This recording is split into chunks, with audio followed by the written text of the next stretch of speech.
서울의 북쪽에는 도심 한 구석. 낡은 고시원 건물은 숨 쉬는 것조차 버거운 삶의 무게를 짊어진 이들로 가득했다. 한서아 에이찬 서아는 20대 후반의 젊은 여성이었지만 그녀의 어깨는 이미 삶의 고단함으로 무겁게 짓눌려 있었다. 암 투병 중인 아버지의 병원비와 어린 남동생의 학비를 벌기 위해 그녀는 하루 24시간이 모자랄 정도로 빡빡한 삶을 살고 있었다.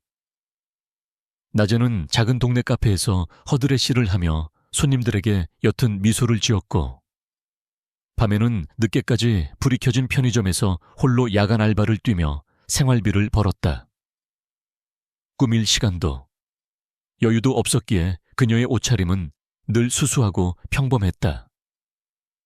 하지만 그녀의 눈빛은 어떤 어려움 속에서도 희망을 잃지 않는 강인한 내면을 지녔고 타인을 향한 따뜻한 온기가 스며 있었다. 서아의 하루는 새벽 5시 낡은 휴대폰 알람 소리와 함께 시작되었다. 좁은 고시원 방에는 퀴퀴한 곰팡이 냄새가 배어 있었고 벽에 걸린 낡은 달력에는 아버지의 병원비 납부일과 남동생의 학비 납부일이 붉은색으로 동그라미 쳐져 있었다. 그녀는 차가운 물로 세수하고 어제 남은 빵 부스러기 몇 조각을 주워 먹으며 허기를 달랬다.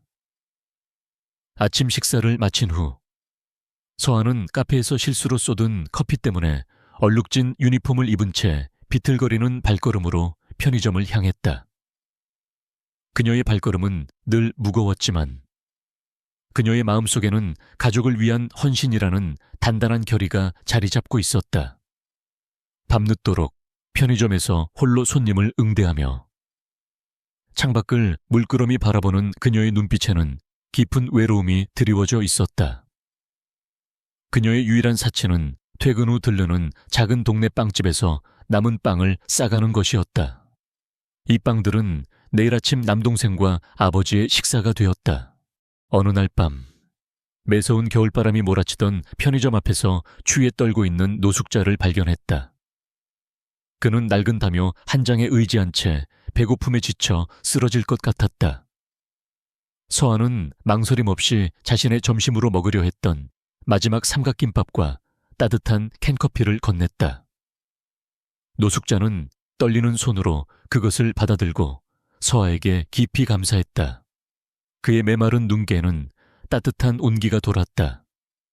서아는 그의 눈에서 진심을 보았고 자신의 작은 행동이 누군가에게 큰 위로가 될 수 있음을 느꼈다.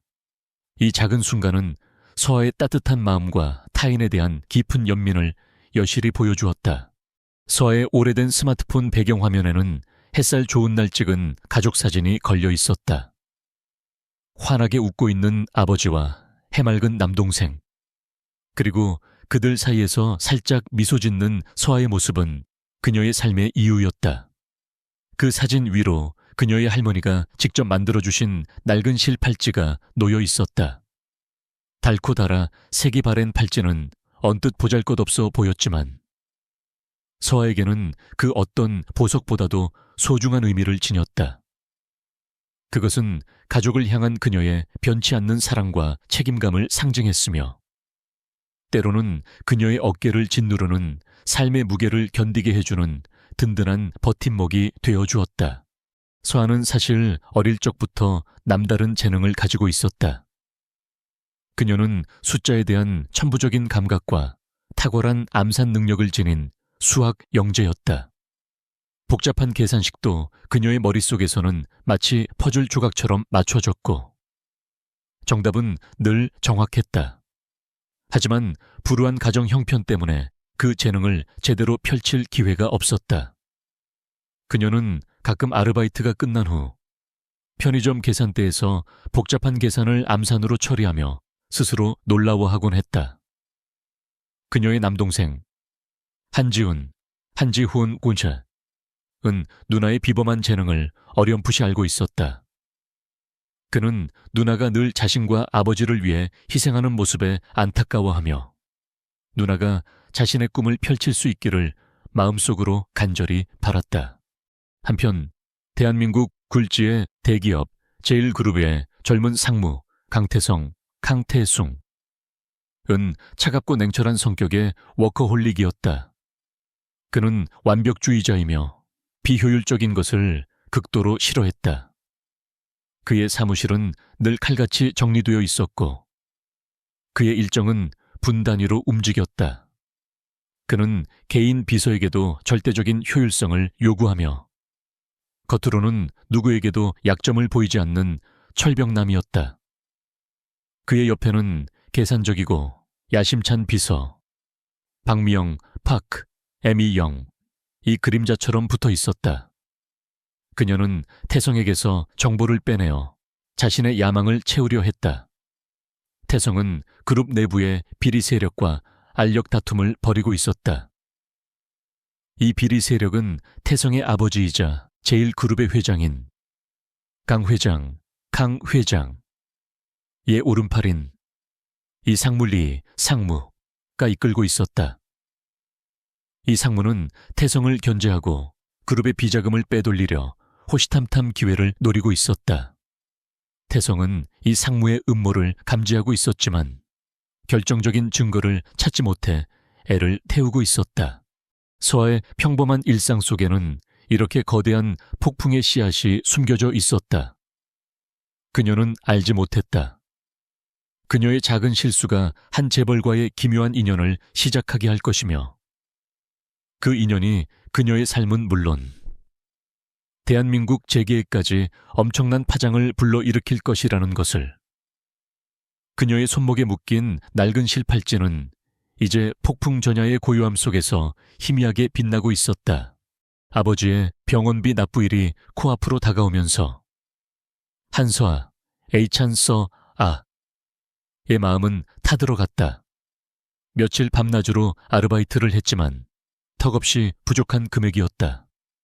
빚을 내는 것 외에는 방법이 없다는 사실에 그녀는 절망감에 휩싸였다. 서아는 마지막 지푸라기라도 잡는 심정으로 남동생 한지훈에게 연락하기로 했다. 지훈은 얼마 전 아르바이트를 시작했다고 했으니 혹시 비상금이 조금이라도 있을까 하는 작은 희망을 품었다. 지훈아, 아버지 병원비가 너무 급해서 그런데 혹시 너 비상금 좀 있니? 누나가 정말 미안해. 서아는 떨리는 손으로 문자를 작성했다. 그녀의 눈은 아버지의 병원비 고지서를 훑으며 초조하게 움직였다. 마음이 너무 급했던 탓일까? 문자 메시지 수신자 목록에서 남동생을 찾는다는 것이 그만 남동생 아는 지인으로 저장된 강태성, 강태숭 의 번호를 클릭하고 말았다. 태성의 번호는 과거 그가 제1그룹에서 주최한 청년 창업 지원 프로그램 설명회에 서아가 잠시 참석했을 때 명함 교환 후 저장해 두었던 번호였다. 당시 그녀는 강태성이 누구인지도 제대로 알지 못했고 그를 본 기억조차 희미했다. 그저 수많은 명함 중 하나일 뿐이었다. 서아는 문자가 잘못 전송된 사실을 까맣게 모른 채 낡은 휴대폰을 침대 옆에 던져두고 잠이 들었다. 그녀의 깊은 잠은 다가올 폭풍을 알지 못했다. 한밤중 서울의 최고급 펜트하우스에서 잠들어 있던 강태성의 휴대폰이 진동했다. 그는 깊은 잠결에 짜증 섞인 한숨을 내쉬며 휴대폰을 확인했다.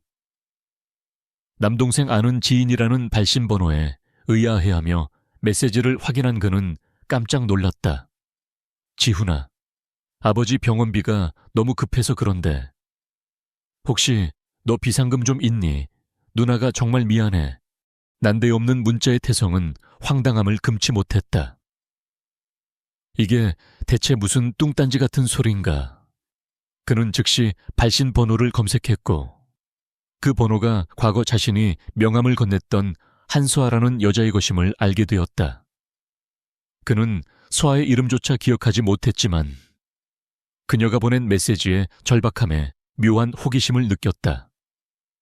평소 차갑고 냉철하며 감정적이지 않은 태성이었지만 그녀의 간절함이 그의 무미건조한 일상에 작은 파문을 일으켰다. 그는 자신도 모르게 도와주겠다는 답장을 보내고 말았다. 무세운 일인지는 모르겠지만 제가 도와드릴 수 있는 부분이 있다면 알려주세요. 다음 날 아침, 서한은 태성의 답장을 보고 경악했다. 재벌 회장님한테 이런 문자를 보내다니 미쳤어. 한서아, 이건 말도 안 되는 실수야. 그녀는 당장 답장을 삭제하고 잠적하고 싶었지만 아버지의 병원비라는 냉혹한 현실적인 문제 앞에서 갈등했다. 그녀의 자존심은 땅속 깊이 박혔지만 가족을 살려야 한다는 절박함이 그녀의 마음을 지배했다. 과연 이 문자를 보낸 게 잘한 일일까 하니 이건 실수였어. 돌이킬 수 없는 실수. 그녀는 몇 시간 동안 낡은 휴대폰을 쥐고 고민했다. 휴대폰 화면 속 강태성의 이름이 그녀의 눈앞에서 거대한 산처럼 느껴졌다. 그날 오후 서아에게 병원에서 다급한 연락이 왔다. 아버지의 병세가 갑자기 악화되었으며 긴급 수술이 필요하다는 청천벽력 같은 소식이었다. 수술비를 당장 납부해야 한다는 말에 서아는 눈앞이 캄캄해졌다. 그녀에게는 더 이상 망설일 시간이 없었다. 자존심을 지킬 여유도, 두려워할 틈도 없었다. 서아는 떨리는 손으로 태성에게 다시 문자를 보냈다. 죄송합니다. 제가 급해서 잘못 보냈습니다. 하지만 만약 정말 도와주실 의향이 있으시다면 아버지의 수술비를 부탁드립니다. 금액은 1억 원입니다.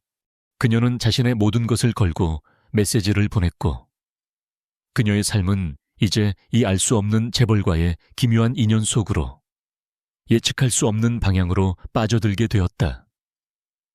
그녀의 낡은 실팔찌는 차가운 휴대폰 위에서 희미하게 빛나고 있었다. 그 빛은 희망이 될 수도 아니면 또 다른 고난의 시작이 될 수도 있었다. 한서아, 에이찬서 아여의 휴대폰이 진동했다. 화면에는 제일그룹 강태성 상무라는 이름이 선명하게 떠 있었다. 그의 메시지는 간결했다. 오늘 저녁 7시 갤러리아 호텔 르시엘 레스토랑. 시간 맞춰 오세요. 서아의 심장은 격렬하게 뛰었다. 그녀의 손은 낡은 실 팔찌를 꽉 움켜쥐었다. 불안감과 함께 알 수 없는 기대감이 그녀의 마음속에서 뒤섞였다. 저녁 6시 30분. 서아는 낡은 원피스를 입고 갤러리아 호텔 앞에 섰다. 최고급 외제차들이 질비하게 늘어선 호텔 입구는 그녀에게는 너무나 이질적인 공간이었다. 르시엘 레스토랑은 화려한 샹들리에와 값비싼 미술품들로 장식되어 있었고 은은한 클래식 음악이 흘러나왔다. 이곳의 모든 것이 서아의 현실과는 너무나 동떨어져 있었다. 그녀는 잔뜩 긴장한 채 예약석으로 안내받았다. 테이블에는 이미 강태성, 강태숭이 앉아 있었다.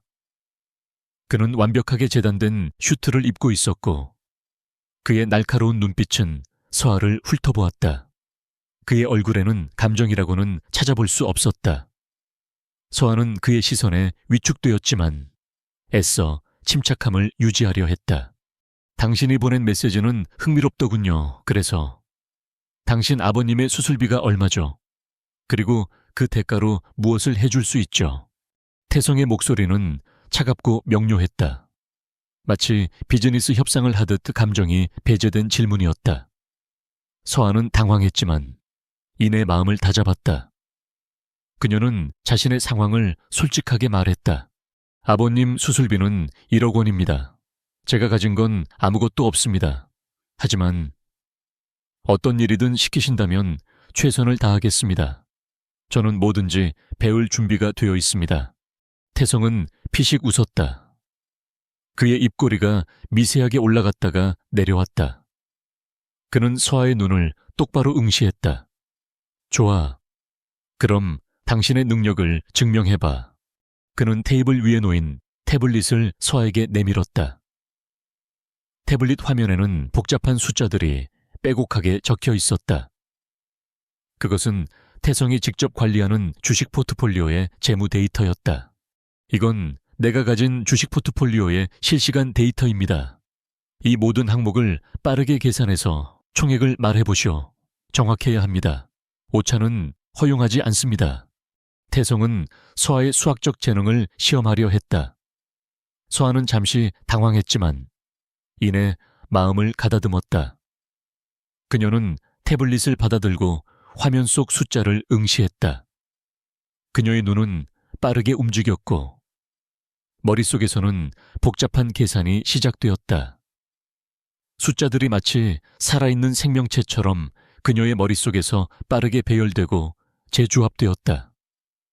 그녀의 손은 테이블 위에서 미세하게 떨렸지만 그녀의 눈빛은 흔들림 없었다. 몇 분 후 서아는 눈을 감았다. 그리고 차분하지만 확신에 찬 목소리로 말했다. 총가액은 3조 4,217억 8,912만 5,431원입니다. 정확합니다. 태성은 서아의 정확하고 빠른 암산 능력에 놀랐다. 그의 얼굴에는 미세한 놀라움이 스쳐 지나갔다. 그는 직접 태블릿으로 계산기를 두드려 서아의 답변과 비교했다. 완벽하게 일치했다. 태성의 눈빛이 달라졌다. 그는 서아를 다시 보았다. 단순한 가난한 여자가 아니었다. 그녀에게는 평범함을 뛰어넘는 비범한 재능이 있었다. 조하, 당신 아버님의 수술비는 내가 대겠다.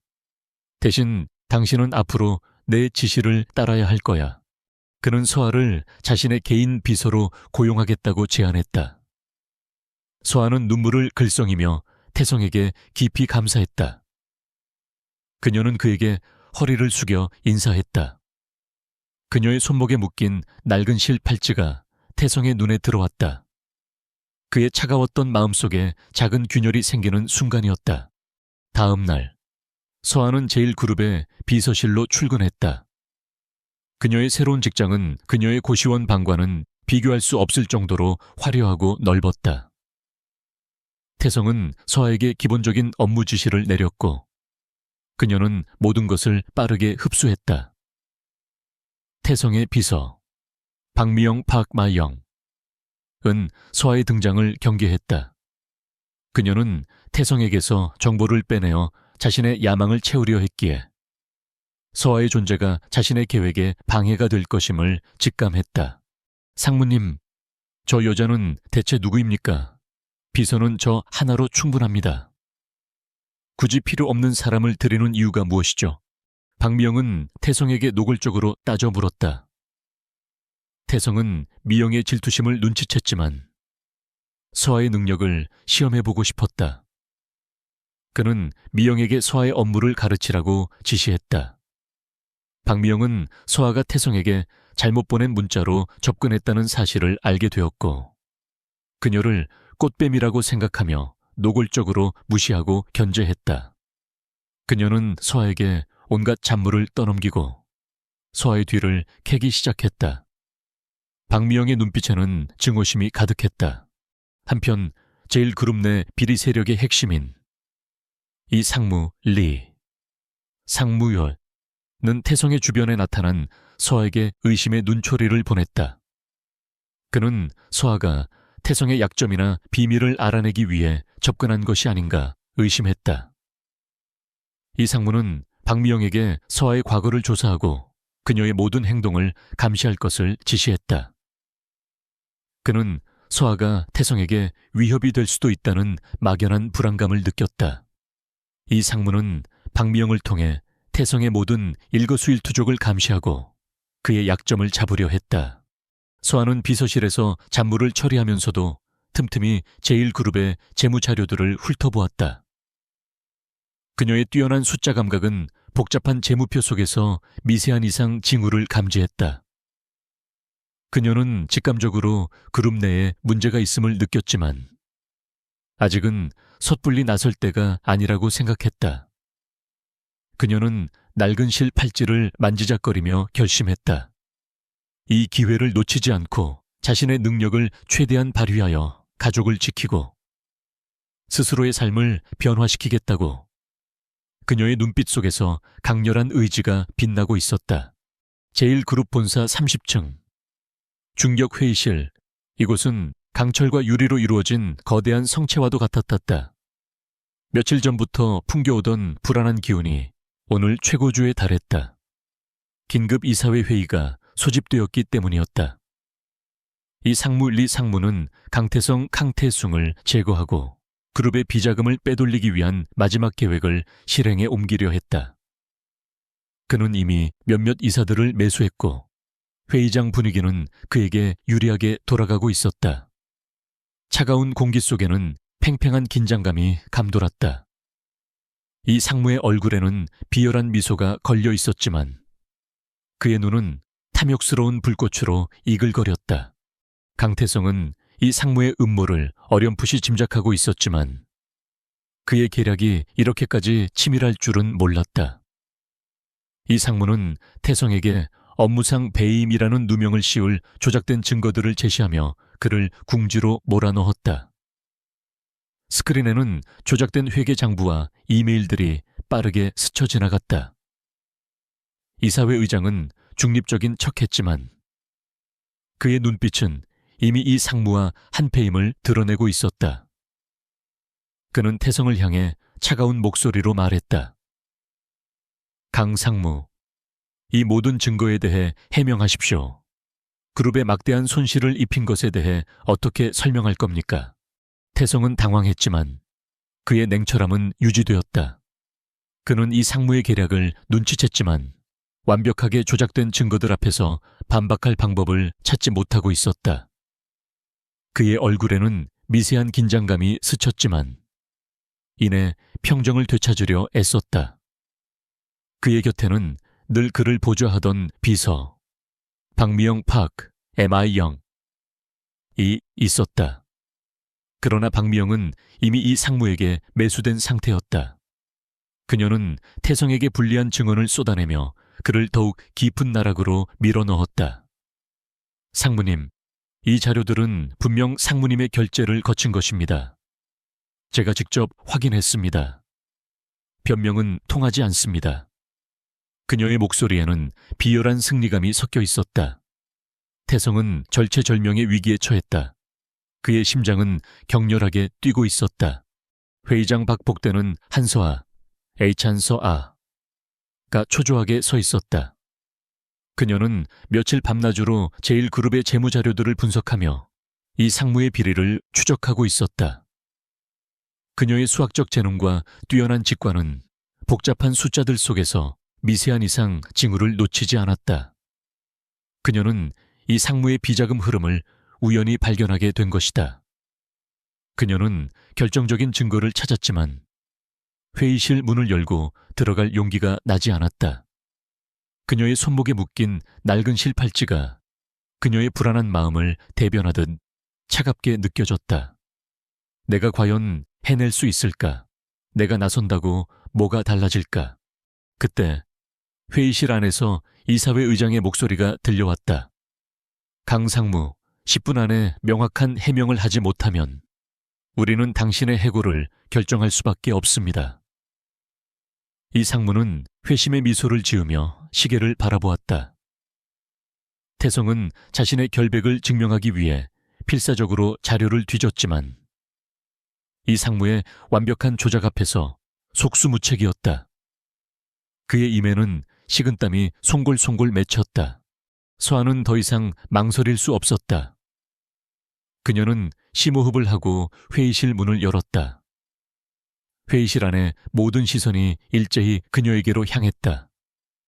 이 상무와 박미영의 얼굴에는 당황한 기색이 역력했다. 서한은 당당하게 태성에게 다가갔다. 그녀의 눈빛은 흔들림 없었고 그녀의 손에는 이 상무의 비리를 밝혀낼 결정적인 증거가 담긴 태블릿이 들려 있었다. 상무님, 이 상무님께서 말씀하시는 숫자가 틀렸습니다. 제가 계산한 숫자는 서한은 태성에게 속삭였다. 태성은 그녀의 말에 반신반의했지만 그녀의 눈빛에서 확신을 보았다. 그는 서에게 마이크를 넘겼다. 서한은 마이크를 들고 칠판으로 다가갔다. 회의실의 모든 이사들은 그녀의 갑작스러운 등장과 행동에 의아해했다. 제 여자는 대체 누구입니까? 감히 회의실에 들어와서 뭘 하려는 겁니까? 이 상무는 소리쳤다.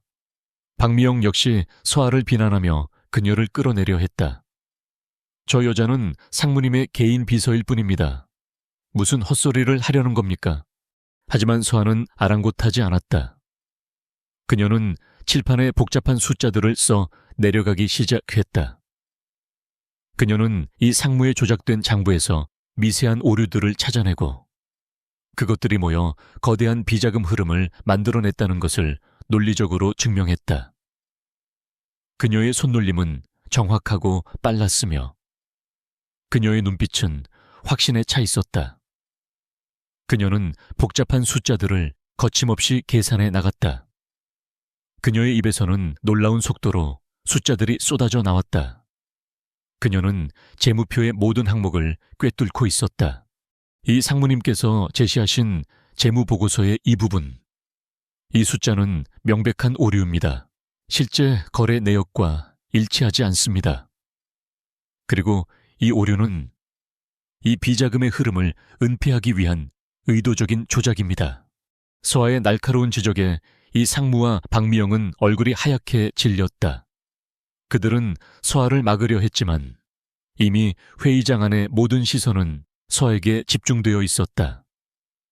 서아는 이 상무의 비자금 흐름을 완벽하게 밝혀냈고 그의 모든 거짓말을 폭로했다. 그녀의 마지막 숫자가 칠판에 적히자 회의장은 충격과 경악으로 가득 찼다. 태성은 서아의 천재성에 다시 한번 놀랐고 그녀를 향한 자신의 마음이 단순한 호기심이 아니었음을 깨달았다. 그는 그녀의 어깨를 감싸 안으며 말했다. 당신 덕분이야. 당신이 아니었으면. 그의 목소리는 진심으로 떨리고 있었다. 회의장의 시계 초침 소리가 그녀의 귀에는 천둥 소리처럼 들렸다. 이제 모든 시선은 그녀에게로 향했다. 이 짧은 시간 안에 그녀는 자신의 능력을 증명하고 이 상무와 박미영의 음모를 좌절시켜야만 했다. 그녀는 떨리는 손을 꽉 잡고 마지막 순간을 향해 나아갔다. 제1그룹의 긴급 이사회 회의장. 숨막히는 정적이 감돌았다. 한서아, 에이찬서아의 마지막 숫자가 칠판에 적히자 이 상무, 리 상무 와 박미영, 박미영은 얼굴이 하얗게 질린 채 그녀를 노려보았다. 회의실의 모든 이사들은 충격과 혼란 속에 민서가 써내려간 숫자들을 번갈아 보며 웅성거렸다. 이 상무는 당황했지만 마지막 발악을 했다. 그의 얼굴 근육이 경련하듯 움직였다. 저 여자는 재무 전문가도 아닙니다. 어디서 주워들은 정보로 우리를 혼란스럽게 하는 겁니다, 회장님. 저 여자를 당장 끌어내십시오. 그의 고함이 회의장에 울려 퍼졌다. 회장 역시 이 상무의 말에 동조하는 듯 고개를 끄덕였다. 일부 이사들도 고개를 갸웃거렸다. 과연 저 여자의 말을 믿을 수 있을까? 바로 그때 서아는 침착하게 마이크를 잡았다. 그녀의 목소리는 차분했지만 강당 전체를 울리는 듯한 힘이 있었다. 이 상무님께서 말씀하시는 모든 숫자는 이 자리에서 저의 암산 능력으로 모두 검증되었습니다. 저는 회계장부에 아주 작은 오류 하나까지 찾아내 이 비자금의 흐름을 밝혀냈습니다. 이 모든 것은 숫자가 말해주는 진실입니다. 그녀는 태블릿을 들어 스크린에 연결했다. 그녀의 손가락이 키보드 위를 빠르게 움직였다.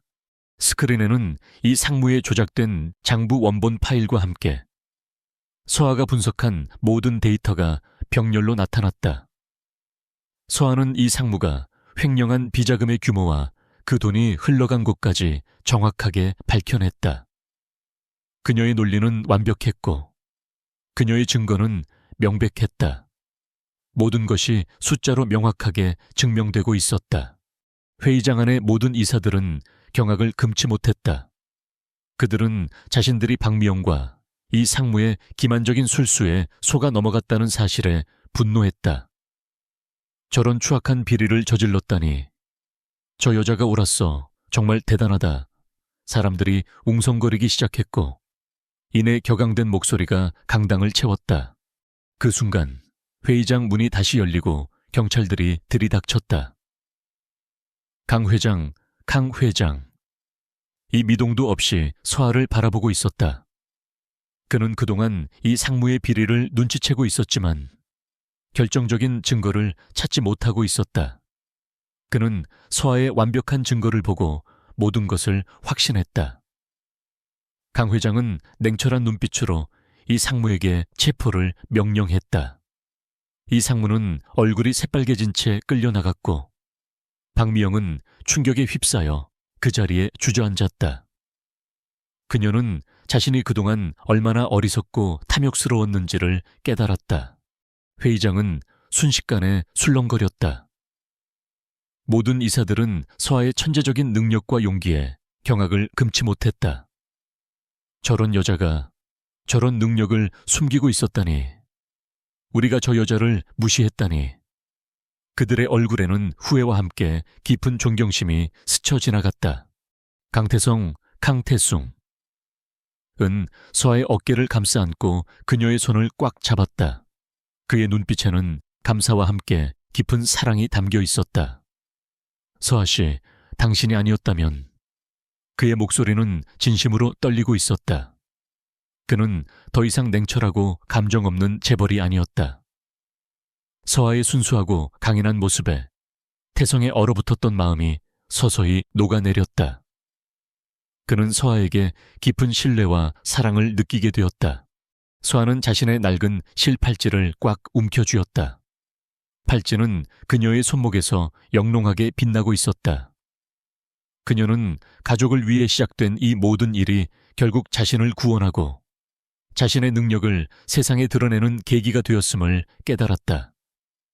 그녀의 명예는 회복되었고 그녀는 더 이상 가난한 아르바이트생이 아닌 제1그룹의 구세주이자 강태성의 마음을 움직인 특별한 존재가 되었다. 회의장의 불빛은 여전히 밝게 빛나고 있었지만 서아의 마음속에는 이제 어둠이 아닌 새로운 시작의 희망이 가득했다. 그녀는 자신을 배신한 자들에게 복수했고 동시에 자신의 진정한 가치를 증명해냈다.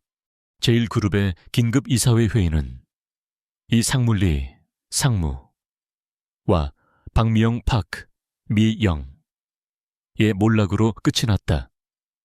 이 상무는 제1그룹의 비자금 횡령과 강태성, 강태숭 상무에 대한 업무상 배임, 누명 혐의로 체포되어 법의 심판을 받게 되었다. 그의 비리는 낱낱이 드러났고 결국 그는 중형을 선고받아 모든 것을 잃고 몰락했다. 그의 야망은 한순간에 물거품이 되었다.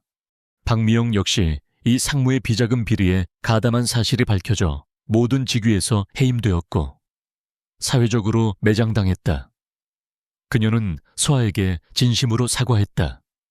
그녀는 서아의 발밑에 무릎 꿇고 용서를 구하며 흐느꼈다. 한서아 씨, 제가 어리석었습니다.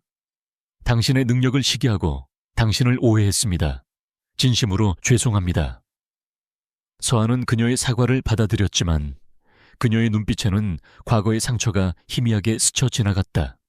강태성은 이 사건을 계기로 그룹 내에서 확고한 입지를 다지게 되었다. 그의 능력은 다시 한번 인정받았고 그는 강 회장, 강 회장의 전폭적인 신뢰를 얻게 되었다. 그는 서아에게 진심으로 사과했다. 서아 씨, 제가 당신의 진정한 가치를 알아보지 못했습니다. 저의 오만함과 편견이 당신에게 상처를 주었습니다. 정말 미안합니다.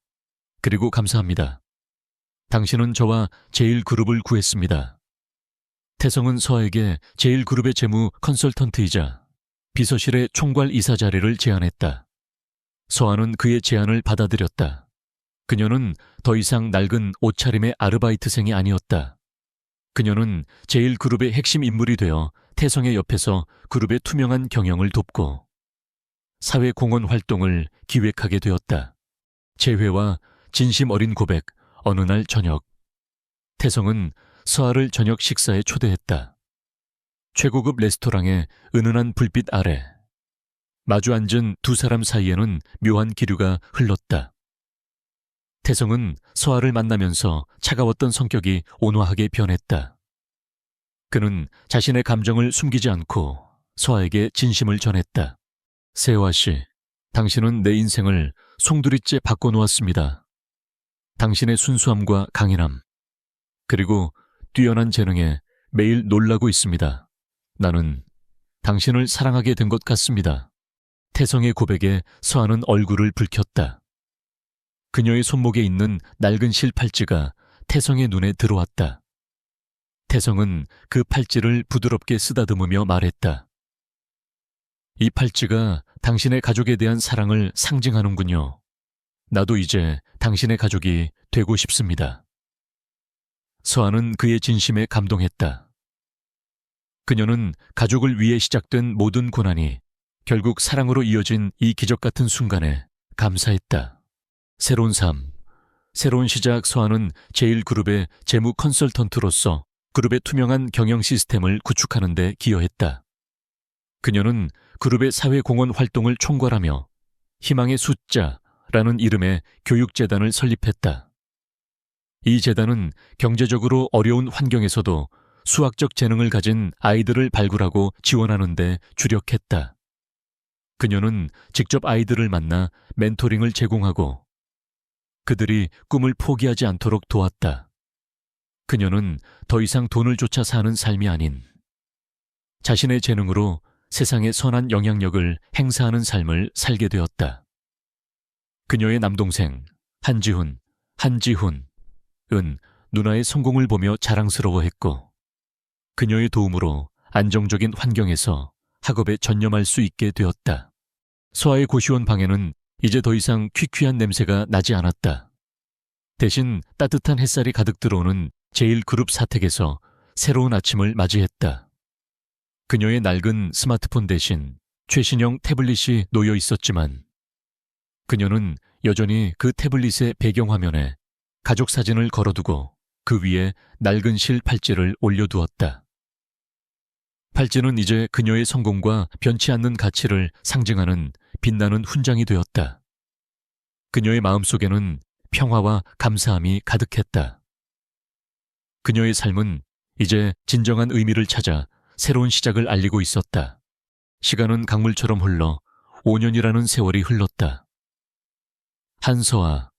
한서아는 더 이상 과거의 아픔에 갇힌 가련한 비서가 아니었다.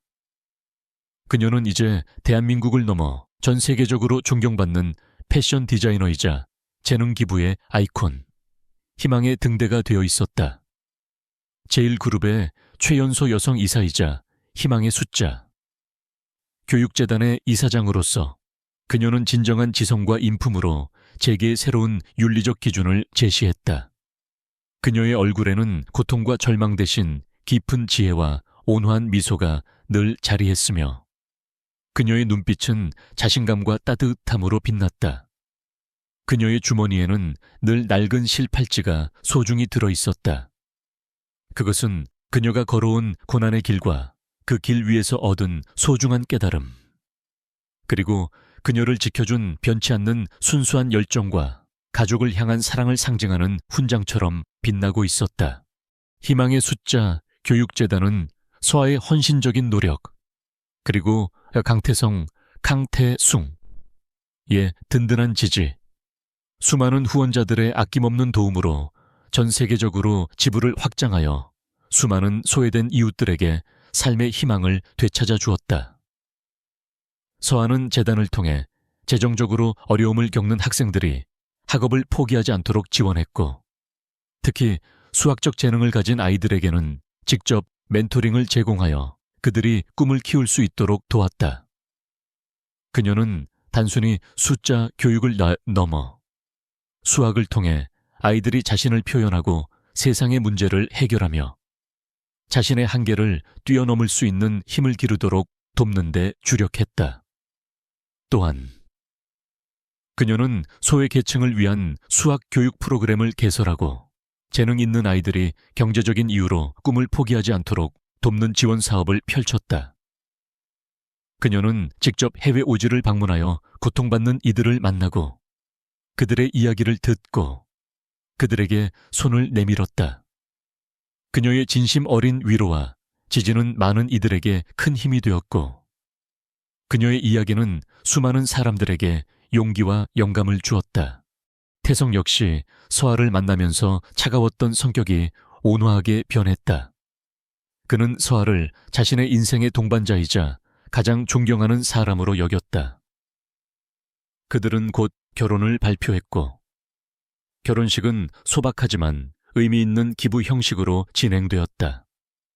그들은 결혼 축의금 전액을 희망의 숫자 재단에 기부하며 사랑의 의미를 세상에 전했다.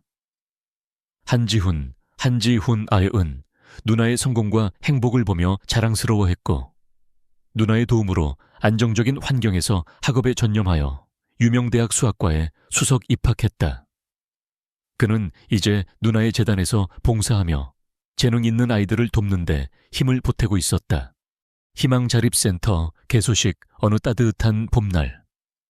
서아는 자신이 직접 설계한 희망의 숫자 재단의 아프리카 희망자립센터 개소식에 참석했다.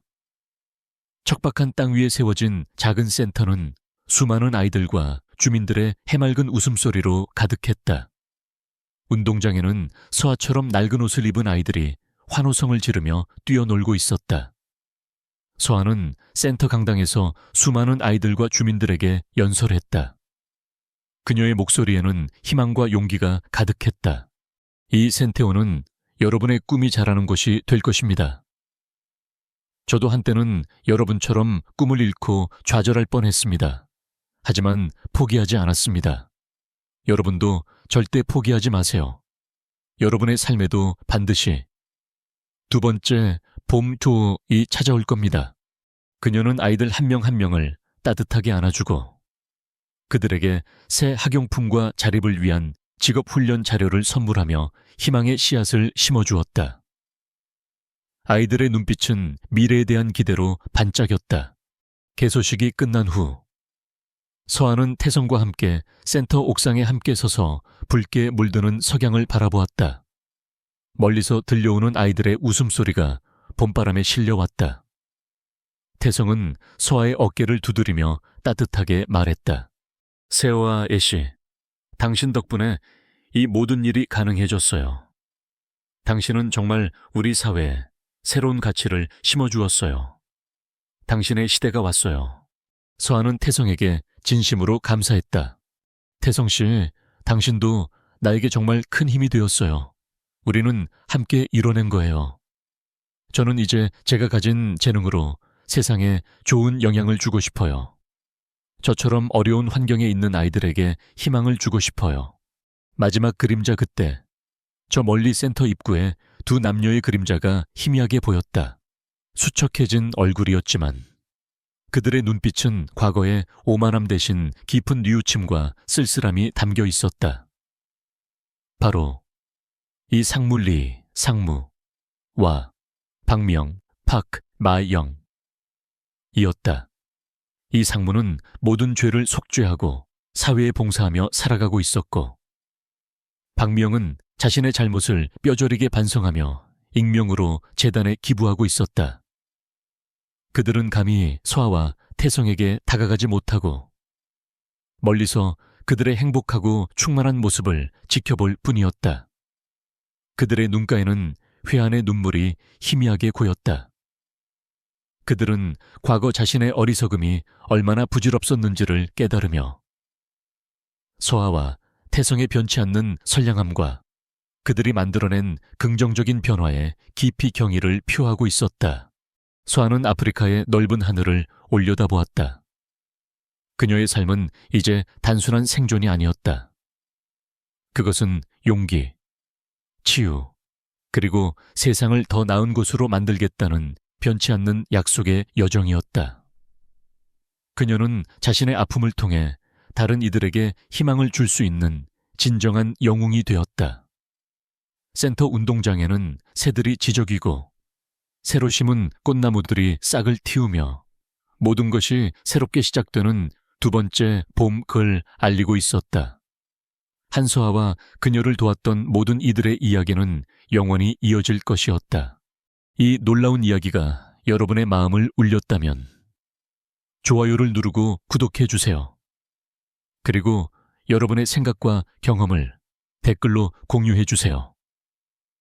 여러분의 작은 관심이 세상을 변화시키는 큰 힘이 됩니다. 다음 영상에서 더 감동적인 이야기로 찾아뵙겠습니다. 감사합니다.